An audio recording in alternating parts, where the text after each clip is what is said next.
fifth grade. Really ain't no difference if that nigga gay. Blood satellite. Before we get going, there's this book that I wanted to tell you about. I think you would love this book. You especially. It's called Seeing Like a State. Seeing Like a State by James C. Scott. The subheading is How Certain Schemes to Improve the Human Condition Have Failed. Just on the back here, hailed as a landmark work in social science, Seeing Like a State analyzes disasters from Russia to Tanzania to uncover why states so often fail, sometimes catastrophically, in grand efforts to engineer their society and their environment. So this book was written by James C. Scott, who is, by all accounts, a pretty anarchist guy. This is a guy who's anti-state. He's anti-socialism. He's not in a political way. So he's not like, I like this type of state or I like that type of state. He's anti-state. And he's making the case that anytime any state of any sort of political ideology attempts to engineer how people operate, it ends in tears. And is it anarchy as a philosophical position or a practice? I would expect that it would be a practice on the ground. I'm now being quasi-facetious, but I argue that we all should do our anarchist calisthenics, that one day we will be called on, as for example in the civil rights movement, we will be called on to break a big law, and everything will depend on it, and we have to be ready. And we won't be ready unless we stay in shape. And so you must break a small law every day or two. A lot I like about this book. I will say, however, it's pretty long. Around 400 pages, not that long. But I'd say it starts off very, very strong. But there's an entire... If we break it up into thirds, the entire second third of the book is just criticizing the Soviets. So he starts off by giving like real world examples from Germany of these things that failed. Then it's just kind of an ideological critique on collectivism, which some people might like. If you've never seen that before, just a guy saying why Lenin was wrong and why the Bolsheviks. We've heard that 100 times before. I kind of skimmed that part. I'm sure it's good. It's well written, but what I liked about it more was him pulling real world examples of actual projects that governments tried to perfect their society and how it just failed. Or more importantly, how they succeeded. And once they succeeded, how there was no going back after that. So I guess I'll start with one example.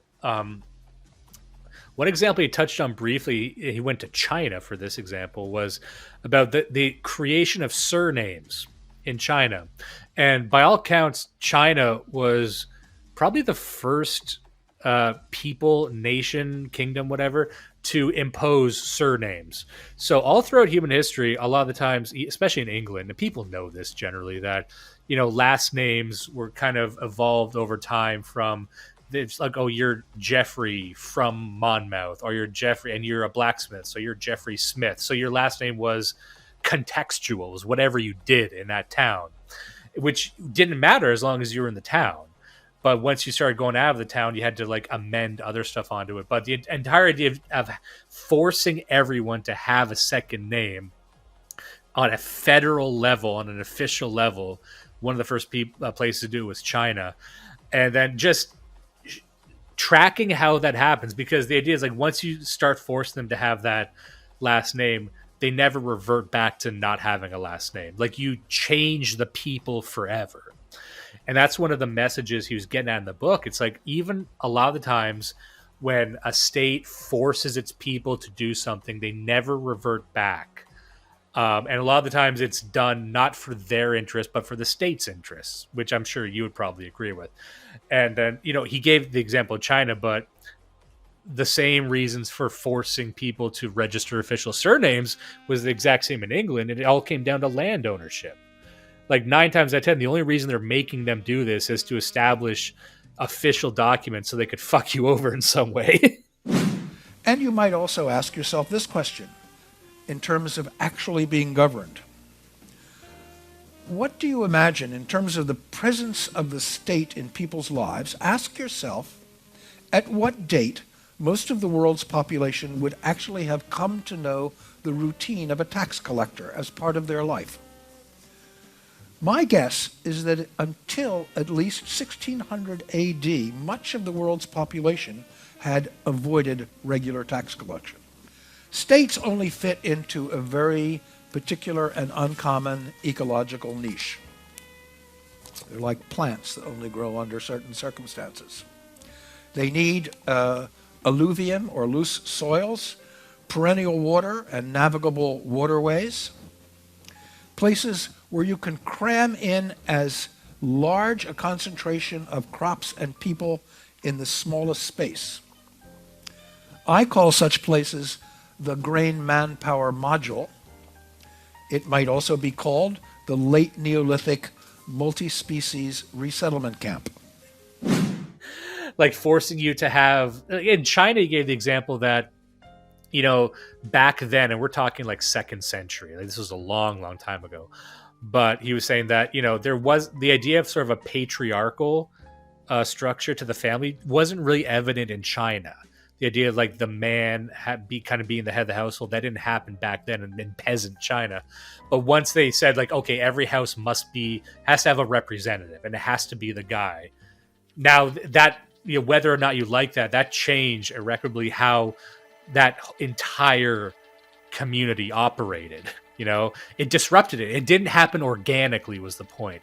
It came from top down. And so you're forcing people to behave in a way, and now it creates all different kinds of conflicts, right? And that changes how you raise their kids, because now you used to raise kids a certain way, but now you almost have to raise them a way that you're not familiar with. And then that disrupts all of this other cultural shit too. And he was kind of making the larger case that usually whenever the state formalizes something, the people lose something that might have been there for generations. And this could be not only sort of the folk ways of how you refer to yourselves, but how you do your farming, about how you make your roads. And there's a lot of reasons why older roads look the way they did. And they might have, the idea of like making us, we'll get to this later, but making a city like a grid is obviously a new idea. And you used to make your roads that went with the flow of the land a lot better. It might have taken you a bit longer, but it was arguably more organic and made more sense, But then you kind of force people to work on these grids, and that, we'll get to that. Actually, I'll get to it now. Just as another side anecdote, the entire reason why cities were moving over to grids. It actually started in France, a long time ago in France and in England. But the reason they did that was basically to put down uprisings more.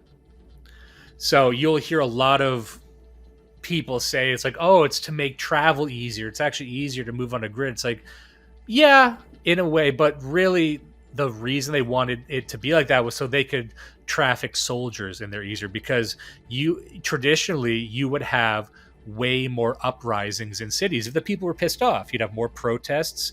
And then the problem that they were running into was that, we're talking ancient cities here. We're talking about London. We're talking about Paris, that these grew like a great tree out of the ground.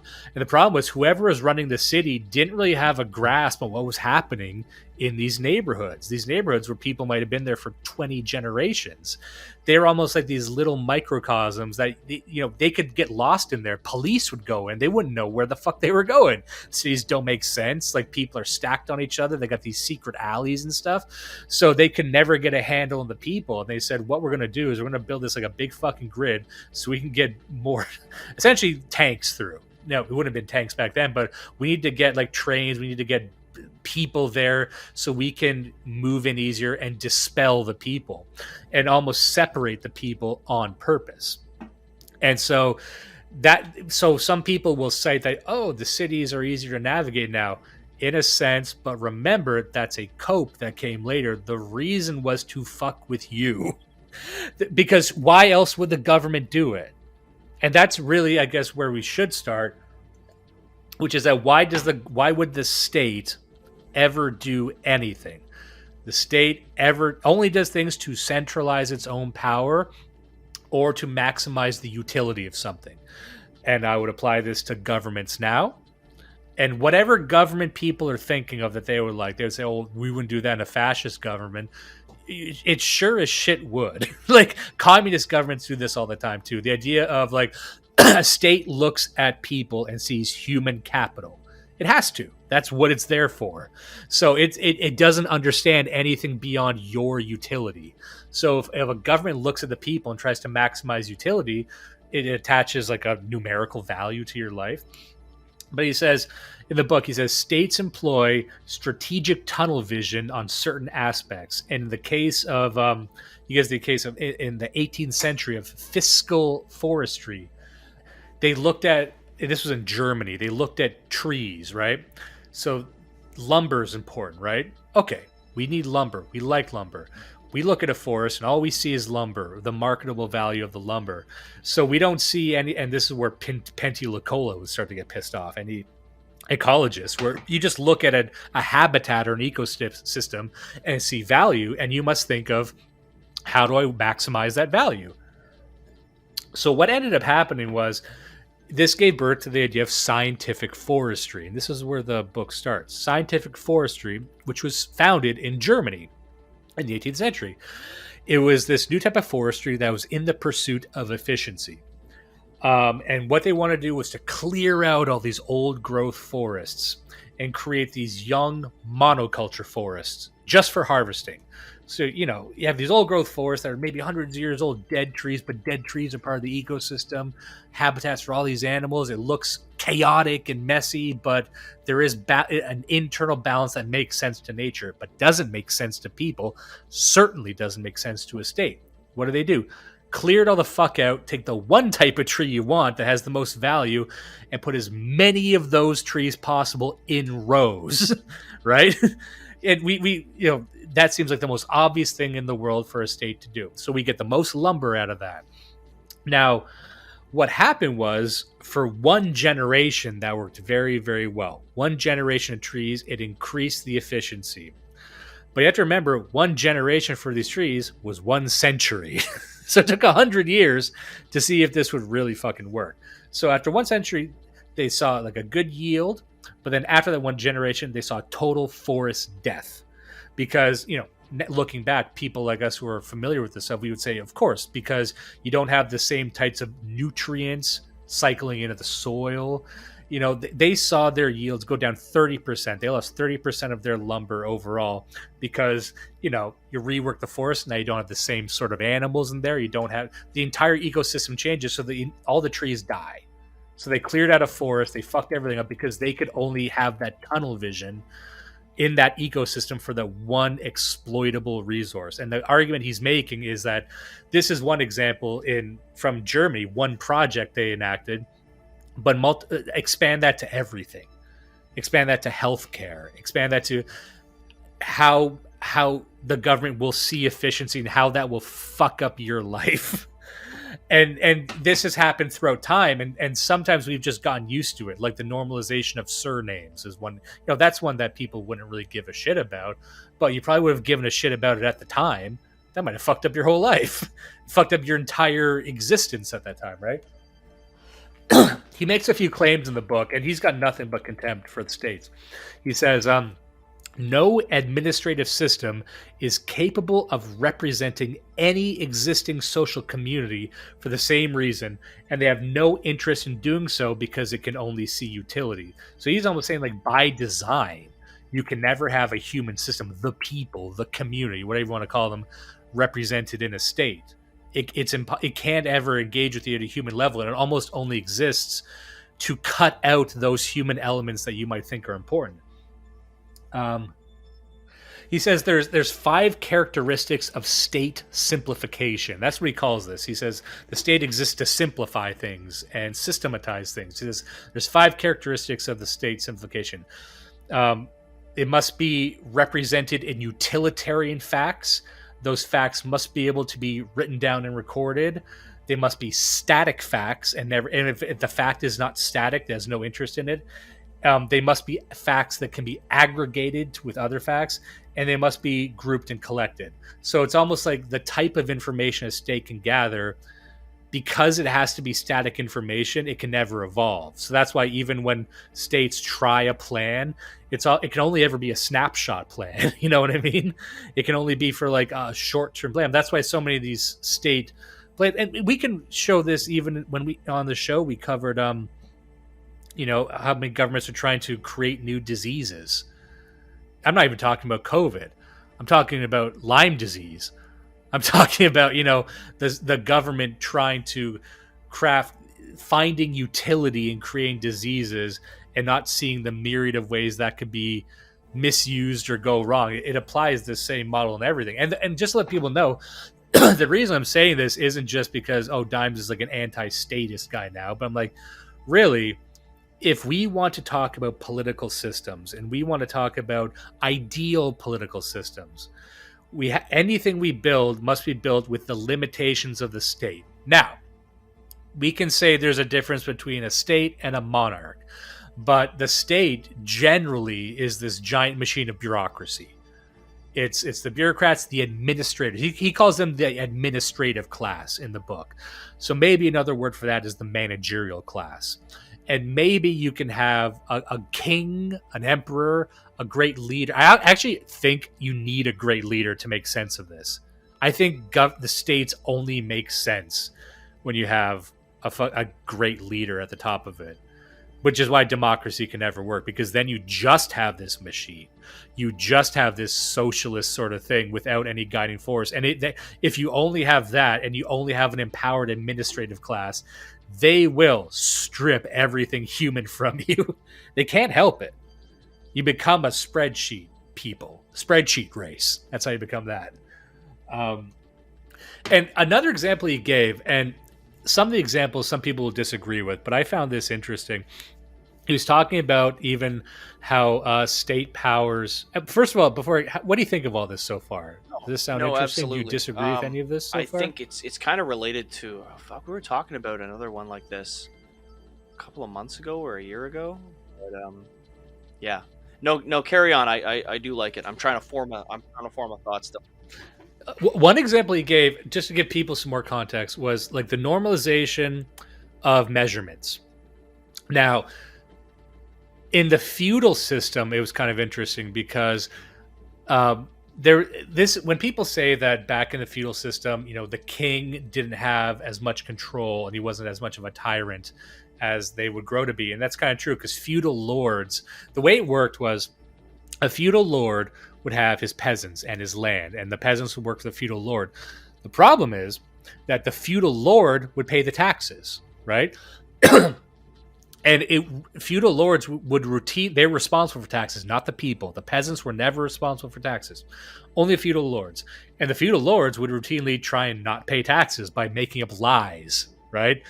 Making up lies about how much people had produced.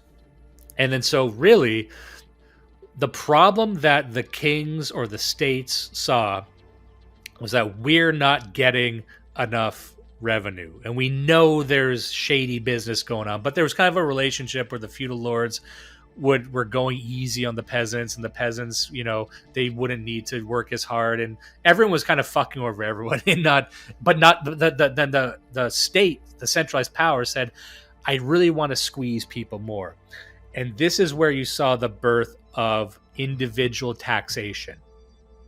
So the idea of an individual paying a tax was a new thing. A lot of people, when they think about taxation, I might have been guilty of this. They think back in time like, man, people had to pay taxes. No. Only the people in charge had to pay taxes, and they had their own sort of bureaucratic ways to fuck it over. But then what the government tried to do to centralize its own power and to cut out the feudal lords was to try and tax every single subject individually. It's like, now you owe me $10, and that becomes a whole fucking thing. And that's where the surnames and the stuff come from. Like, we need to be able to count these people, and the only reason we want to do a census is because we want to tax them individually. So, and that's just one example where it's like, oh, I'm a citizen now, yes, but you're only a citizen, and the king only cares about you because he wants money from you.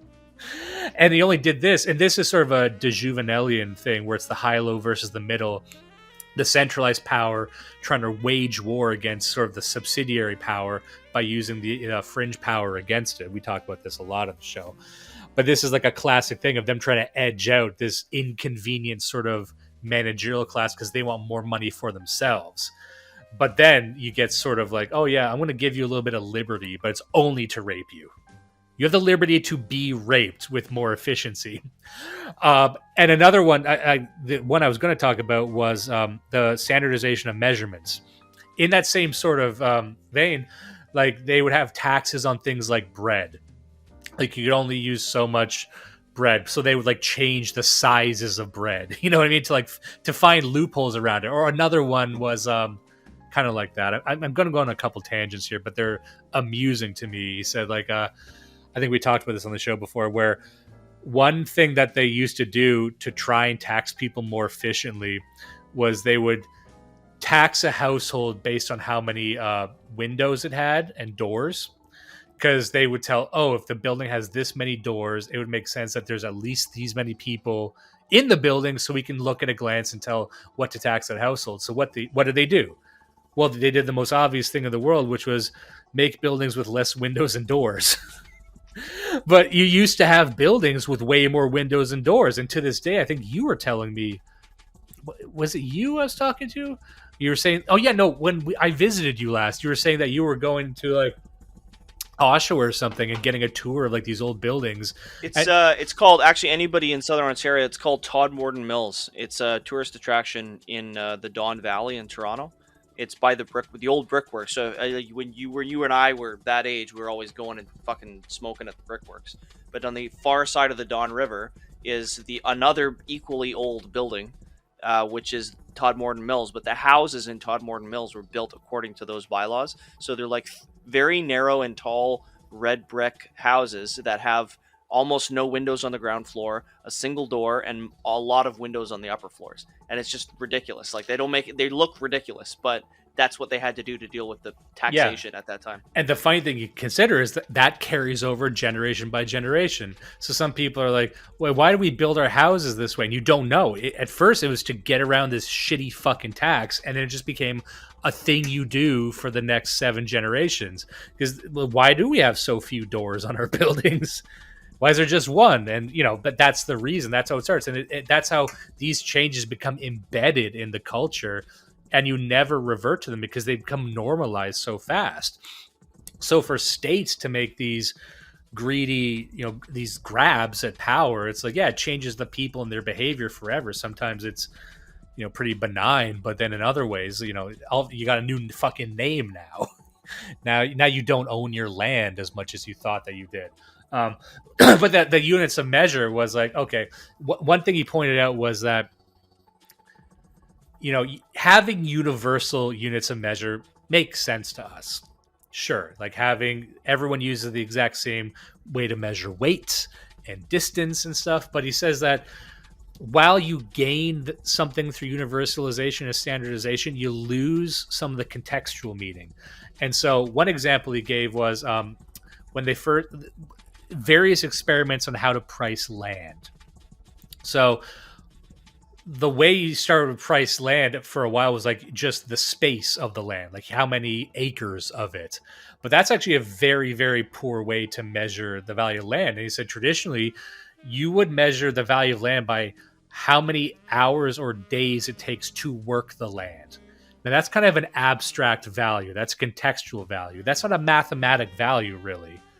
It's something like, oh, it's 2 days as the crow flies. That's not specific. But it's real because it's so much closer to the value that would be placed on it by the people that live in. Which is the whole reason you want the land, which is to work the land. So you would have a measure of some general measure of probably how much it would take for an able-bodied man to work the land.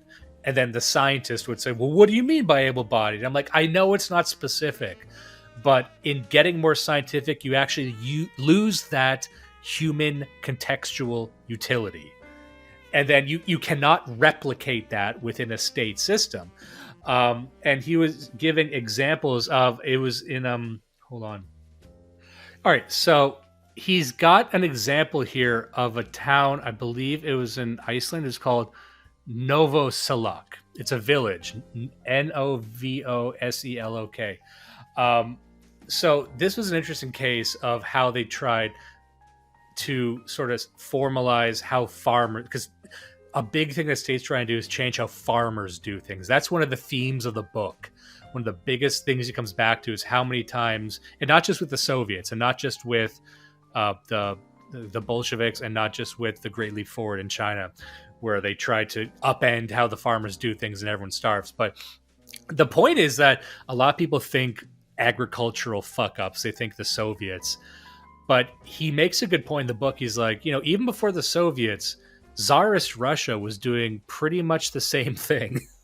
Like, because what were the Soviets trying to do? They're trying to maximize yield and everything. But it's like, so were the Tsars. Like, they were always experimenting for ways to like change, to get their fucking fingers in how the farmers do things. And because they just didn't like how they did. They didn't like not controlling it. They couldn't really understand it. So in this village, the way they would divide land was in like long slivers, right? It's hard to show visually, but the way the land was, you wouldn't own one big block of land. You would own a very thin line of land, but that went back very far.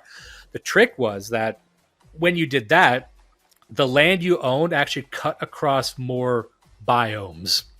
Like when you did it like that, you would get a chunk here that could grow this type of thing, then this, and then it crosses a stream up here, and then it goes up into the mountains. So you actually had more diversity in the things you could grow, which is very good for an individual, like a family farm, for a homestead.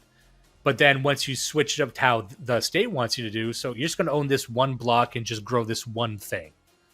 It's like, okay, but that means it's less sustainable. It's less fair to the... And they've perfected this way of farming for centuries, right? And they got a good thing going. And you said, no, I'm going to increase the efficiency.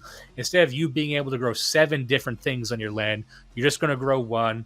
And then it makes everything worse. And they produce less. That's what they start to learn. And they did this in Tanzania too. And it outlines in the book, like every time they try and like upend the farmers from what they do best, like the crops go down, people fucking starve. And then the question is, does this system actually improve, or do people just get used to starving? You know what I mean? Yeah. I think that's the question he comes back to. It's like, okay, some people will argue that, oh yeah, there's a bit of a problem area after we try a new thing, but it goes back to normal afterwards. We get better at it.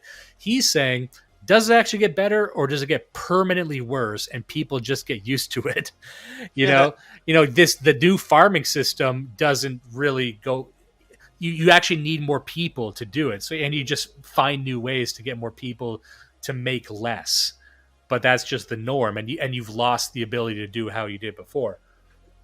But I think agriculture is probably the best example. We get into language and measurement, stuff like that. It's kind of anecdotal, but this is where people actually fucking die. And it never seems to work very well. The only time it seems to work now is in America.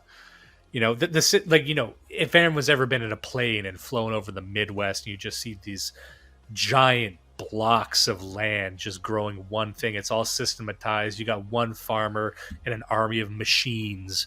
Like it could be seen as very efficient on a large scale. That is true, but it's not. Okay, I don't know. I'm not a farmer. Straight up, it's not. Yeah. Do you have anything to say about? Because I don't know too much about this, but I am curious about it. My instinct is to say it's not, but it's all corn and soy anyways. Yeah, so this is the issue with it. Like as a corporatized unit, it's the most effective way to do it. But what you're saying is this is the effective or efficient method, most efficient method within the larger framework, and the framework is corporatized farming. But if that completely ignores the long run sustainability of that environment. I don't mean sustainability like greenhouse gases. I mean like, will that land even be farmable in 30 years? And the answer is no. Because you've already pumped it with so much fertilizer, and the soil is so fucking dead. Like if you look at I read an article about this recently in Germany. The soil fauna, like it's small insects and worms and fungus and things that live in the soil, which contribute to the health of root structures of trees and other plants that they grow, right? has decreased in biodiversity by like 90% just in the past 30 years. And the primary reason is like lack of biodiversity breeds lack of biodiversity. I won't go into a whole thing about it, but the point is, I could talk for hours about this. There are all kinds of reasons why huge nitrogen intensive monoculture in the long run makes species extinct and destroys your land, and you're going to have another dust bowl. And the irony is the processes that we're using today were invented to save us from the dust bowl almost 100 years ago, and now it's going to create another dust bowl, and it's already happening.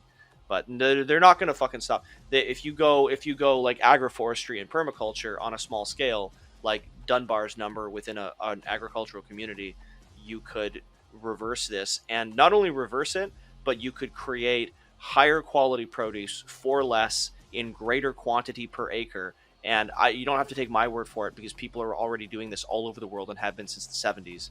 But there's no way, like you were saying about the roads, there's no way to monetize this. There's no way for the state to get inside of it, to crack that can open and extract. They can't do it, because the only way that it works is extremely complex, tight-knit communities that have a human intelligence to them. That's the only way that it works. Agriculturalists and pastoralists and hunters and gatherers are generally thought of by most laymen as hermetically sealed categories in which people do not move back and forth. And the fact is that people move back and forth all the time. So the period that I'm talking about in the last, let's say, 15,000 BC to 7,000 BC, people are moving back depending on climate change and so on, from pastoralism to hunting and gathering. They change you can think of them as having a portfolio that they adjust different portions of depending on what makes sense at a particular time. And I'm going to read a part here from the village I was just talking about. Here's just an excerpt. He says, "The dream of state officials and agrarian reformers, at least since emancipation, was to transform the open field system into a series of consolidated independent farmsteads on what they took to be the Western European model. They were driven by the desire to break the hold of the community over the individual household and to move from collective taxation of the whole community to a tax on individual landowners. As in France, fiscal goals were very much connected to reigning ideas of agricultural progress. Under Count Sergei Witte and Peter Stolpin, plans for reform shared a common vision of how things were and how they needed to be." So that's just him saying that, at every step of the way, it's actually to break the community. And just like in the cities, and in the city example I was talking about before, he cites Bruges as the example. So Bruges, if you look at these ancient cities, they're formed like an old growth tree in concentric circles going outward, and these interconnected areas. And so in all of these examples, it's to break the community and to spread people apart and to atomize them, because once you have an atomized individual that does not exist in a community, they're way easier to tax. And I think that is the thread that runs through the book, and I do think it's accurate. And he cites the actually there's a line here. Hold on. Yeah, this is a whole part on like why the state wants to simplify everything and standardize everything. He says, I just like this part here. He says, "Although the purposes of the state were broadening, what the state wanted to know was still directly related to those purposes. The 19th century Prussian state, for example, was very much interested in the ages and sexes of immigrants and emigrants, but not in their religions or races. What mattered to the state was keeping track of possible draft dodgers and maintaining a supply of men of military age. The state's increasing concern with productivity, health, sanitation, education, transportation, mineral resources, grain production, and investment was less an abandonment of older objectives of statecraft than a broadening and deepening of what those objectives entailed in the modern world." And also, I wanted to say that he's got a term for this that he repeats throughout the book. And this is his term. I've never heard this anywhere else, but it's his term. He calls it high modernism. high modernism is and that's the cancer that he says is infecting everything, and it's a driving force that isn't just a product of the state. So throughout the book, he also puts the reticle on the Enlightenment era thinkers. Like, he talks about Descartes in this. He says the Enlightenment era thinkers, like Descartes, hated this, and many administrators would redesign cities like France redesigned a city to make them more orderly, but primarily with quelling rebellion in mind. This is what the modern city is designed for. And so he's quoting Descartes, and he's quoting, like, who are these Enlightenment thinkers? And we talked about the Enlightenment, we've talked about the scientific revolution on the show, but these were all guys who were wielding the knife of rationality to rework the world. So you have even philosophers, is what I'm saying, philosophers and scientists. And so don't just think it was administrators. There was like some of the better thinkers of our time saying, yeah, why don't we redesign cities? And arguably, like, this is why it's still relevant now. This is what the World Economic Forum is. This still hasn't changed. It's just changed the scale. You still have the administrative class, and you still have a lot of philosophers and thinkers and intellectuals, frankly, advocating for this. It's the exact same people with the exact same tone advocating for it. And they think they're doing it just to bring sane, sensible order to the world, thinking the entire time that they can maximize humanity by stripping inconvenient humanity away. And he says this in the book. He says, to the administrator, the administrative mind, most of the world is useless. And you got to get inside their head. You want to talk the managerial class. You want to talk the people sitting at the desk making the decisions. You got to realize they think most of what people do, like 90% of it, can be stripped away. They think it's useless. And if you listen to a lot of the, new atheist guys, like the Steven Pinkers of the world, they probably think this too. They think that, not just religion, but all beliefs, and not just all beliefs, but fashion, and not just fashion, but, the only thing they seem to like is regional cuisine, right? But they think everything we do is stupid, and they not only would not miss it if it was gone, but they're actively trying to get rid of it because they think like a state and they see like a state. And little region, like your language, who fucking cares? And he also cites the creation of Esperanto in this, because Esperanto was this just made up fucking language that they said, this is the perfect language. It was designed by administrators, by people who see like a state, to be a perfect language that could solve this problem of languages in the world. The problem is, no one fucking speaks Esperanto but weird losers. Weird old liberal ladies. I think Peggy Hill in King of the Hill spoke Esperanto. And it was kind of like a joke. Like, who the fuck speaks this, like, bureaucrat language? But that's the sort of thing. You hope they fail. You hope they get something like Esperanto that fails and people laugh at, and not something that fails after it's been implemented and the deed to your house doesn't mean anything anymore. Yeah.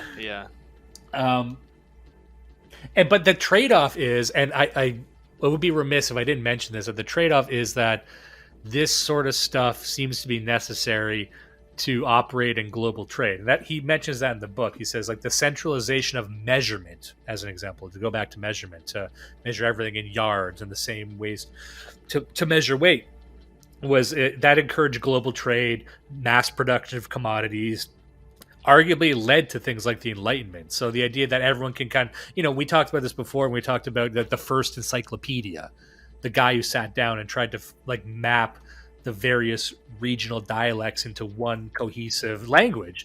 That promoted unity. Like, you would not have an English people if you didn't have that. So I do want to be fair by saying that the centralization of power has led to a lot of good things. But really what I'm trying to get at with describing this book is saying that it seems that most of the time it's not done with the people in mind. The people just get used to it. It's just the people who benefit from that the most seem to be the state or the power structures. And they see every step of the way, they seem to have unintended consequences. And they could be benign consequences like, oh, you got to learn a new last name and it changes the family structure. Or it's like you don't get to farm and you're the cross-generational farmstead doesn't exist anymore. We're taking your land. And I mean, they're only ostensibly unintentional. I think in most cases the consequences are not difficult to predict, and it's very likely that they did predict them, and it's part of the reason that they implemented it in the first place.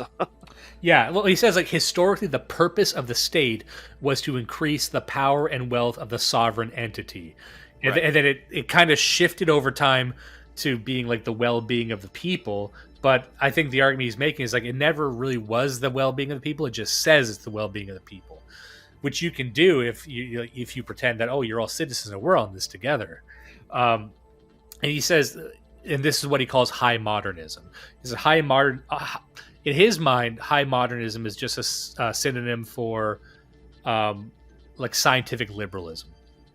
So he says high modernism is like an avant-garde movement to order nature and people. And when you phrase it like that, it makes sense that it wouldn't just be administrators that would do this. Like the desire to order nature, that cuts deep. That there's something like people want to do that. They like, building a house a certain way, like making, if you can order things, you can make sense of the universe, right? But that was kind of what I was talking about on this episode. I'm going to be speaking to right after we're done here, you'll hear the interview I have with the fascist. And there's this interesting thing that happens that, I'm trying to come at this from a scientific point of view. So let me just say that, like, it seems to be that the thing human beings like to do is order nature while never having a view of nature that is in sufficient granular detail.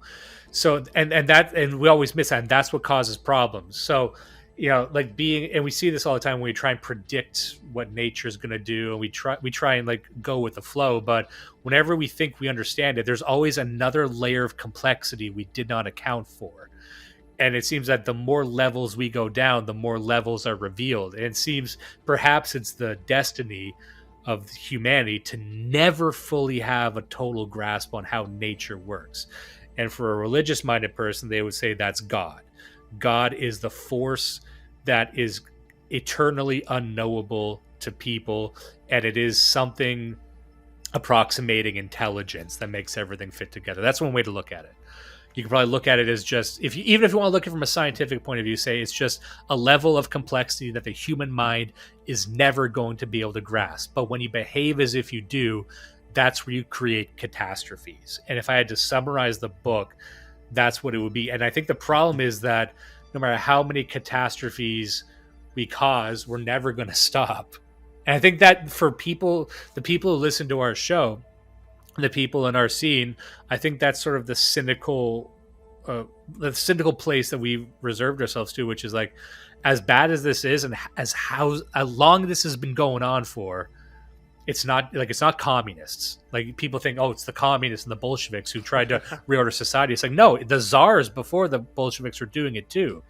Every fucking kingdom was trying to do something like this. And it was interesting that he makes a claim in here that I think is true. It's like, when the Bolsheviks were doing their thing and the Soviets were rising, the Americans were very interested in it. The whole world was watching the Soviets and seeing if they could pull it off. No one hated the Soviets right away. Remember that. Whatever happened between America and the Soviets, there was a long time when America was saying, maybe we should try this. With centralized planning, like that was it was a big test case for that.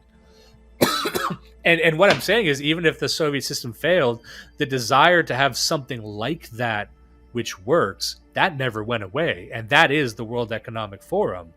That is Klaus Schwab. That is, they're still thinking they can order nature, and they believe that they've accounted for everything. But the book is about how you never really account for everything. And when you think you account for everything, you just kill things. You just strip away something. You strip away humanity. And then once it's stripped away, it never comes back. And so you should heed that danger. And I think that's more or less what he's trying to get at. It's kind of like a sociological or like a macro scale version of like a Lincoln way of thinking, where it's like you are one person, you need to live in harmony with nature and your environment, and part of what's being said there is that you are not omnipotent. you're not intelligent and strong enough or great enough in comparison to your environment to ever hold it and model it in your head. You're never going to be able to. So it's much safer for you and people around you if you live in harmony with it and react to it rather than trying to alter it and manipulate it. And I know I came through this kind of libertarian pipeline to where we are now, and that's one of the things that I hold on to, is the idea broadly that the state, by its own definition, will always do this, and for that reason there is never a justification for any kind of state, or at least that is to say, the state has to really constantly fight to prove how valuable it is to you. Never ever ever just lay down and say, oh, they're doing it for our own good, they're helping us. Because even guys on our side will always talk about how great the government would be if only the government did this, and our government will do X, Y, and Z. And I go along with it because I appreciate the principle. But to be totally honest, you're just as wrong as Joe Biden. You're just as wrong as Justin Trudeau, because you are not omnipotent and you will never be able to plan things. The only way that things can be planned is organically, through the emergent reactions of thousands of people simultaneously, and no one person. It's almost like God's plan. In a sense, that's what we're talking about, essentially. Right? So, and just to give an example of like the city case that we're talking about, a lot of it goes back to this guy named, he's a French man named Le Corbusier. His first, I don't know, he's called like the. Oh, I'm a big fan. Yeah, Corbusier. Yeah, I love him. He designed like the Radiant City, and that was supposed to be a city of the future that was essentially centrally planned. Le Corbusier, who in the first half of the 20th century wrote books, put up buildings, and designed bits of furniture that all conveyed the excitement, sleekness, and glamour of the modern technological world. Le Corbusier began his career by attacking the architecture of the Victorian age and contrasting it with what he saw as the beauty and intelligence of modern engineering. Our engineers are healthy and virile, active and useful, balanced and happy in their work, he exclaimed in his famous polemical book Towards a New Architecture, written in 1923. Meanwhile, Le Corbusier added, our architects are disillusioned and unemployed, boastful or peevish. This is because there will soon be nothing for them to do. We no longer have the money to erect historical souvenirs. And then one of the ways you do that is you have total segregation. Like you build it like a circuit board. You know, you imagine a circuit board. That's kind of this whole idea of a city. Like you have everything segregated. Here is space where people meet. Here is space where people live. And it's just brutally efficient. And they tried to do this. There was a couple cities that they made after this. One was in Brazil, just called Brasilia. It was a kind of a concept city they built by the Communist Party in Brazil at the time. And there's a city that was built to these specifications in India called Chandahar. That's what it is. Yeah, Chandahar. It was co-designed by Le Corbusier. He said, but essentially both of those cities kind of failed and everyone hated them. And whatever like form they have now wasn't what they were kind of intended to be. But that's the case where like even the Soviets, like I was saying, like this was a movement at the time that the Soviets were trying out, but there was people all over the world kind of trying to do this collective farming, this central planning thing. And then the Soviets were just like, everyone was like hoping to see what would happen. But, you know, it wouldn't have been far and away than what even the Romanovs would have wanted to do, you know? And his primary critique, and I know we got to leave soon, but I just wanted to get some of his justifications across here. This one that I like, because if some people are kind of pushing back on what we're saying, like if they say that, oh, the way that we do it now is more efficient, I think what he says here, I believe to be a bit more true. He says, truly efficient systems do not necessarily have visual neatness and symmetry when viewed from above. Truly efficient systems are usually generated from below. And you were saying like peasants are flexible, whereas systems are not. And that's what I really wanted to focus on is like large scale flexibility, the ability to bend with nature and whatnot. You know, the villages were, and it's kind of like this battle between what he calls traditional cultivators versus scientific methodology.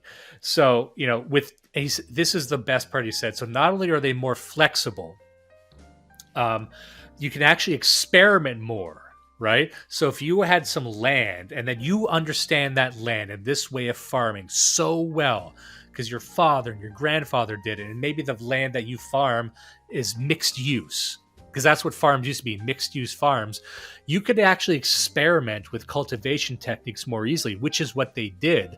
So when you had this sort of generated from below organization, it maximized efficiency and maximized experimentation in a much shorter amount of time.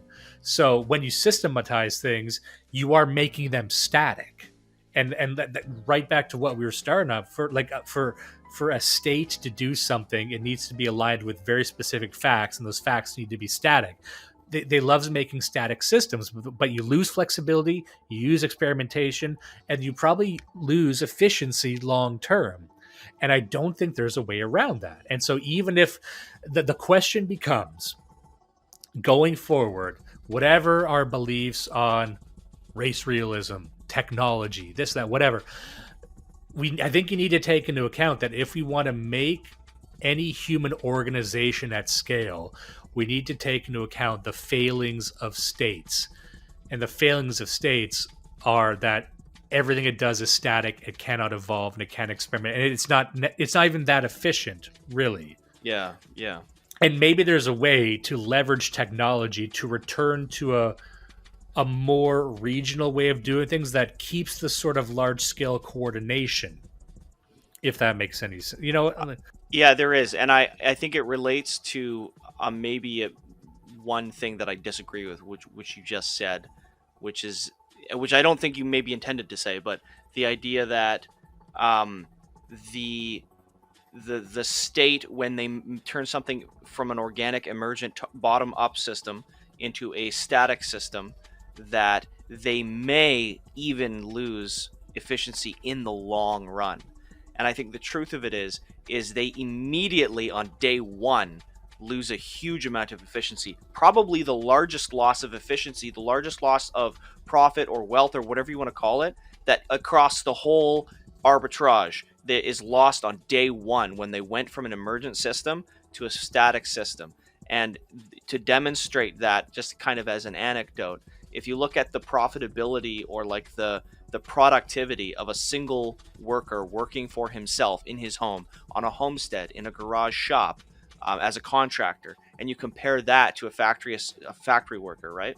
Nobody would doubt that the factory where the factory workers work makes far more money than a single contractor ever could. But at the same time, anybody who's worked a day in his life will tell you that the contractor works fewer hours and gets more done than a factory worker. Everybody who's worked on a factory line knows that it's lazy, useless work where you are wasted as a man.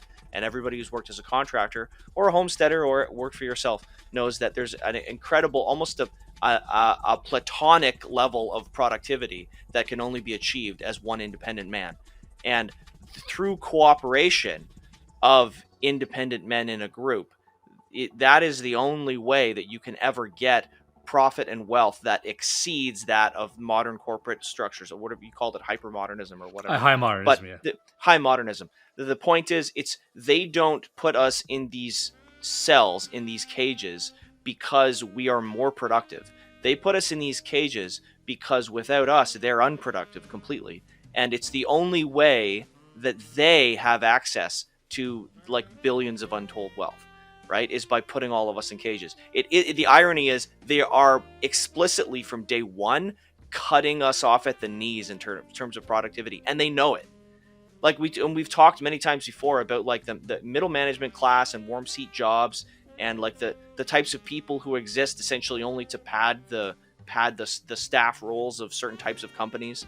And like they know that these people aren't useful, and they're giving them tons of money for no reason. But it isn't for no reason. It's because through this arcane process, they can create trillions for themselves. But true wealth can only be achieved through our cooperation outside of this whole system. So yeah, with technology, I think because of the fact that the true efficiency of labor belongs to us, we can get that back. We can get it back. We just have to get outside. Yeah, I would normally end it on that because that's a great way to end it. But I do want to read one more thing, just because I want to read from the book because it's interesting to show the scale of this movement. He calls it high modernism, but he says, Before plunging into a discussion of the practice and logic of Soviet collectivization, we should recognize that the rationalization of farming on a huge, even national scale was part of a faith shared by social engineers and agricultural planners throughout the world, and they were conscious of being engaged in a common endeavor.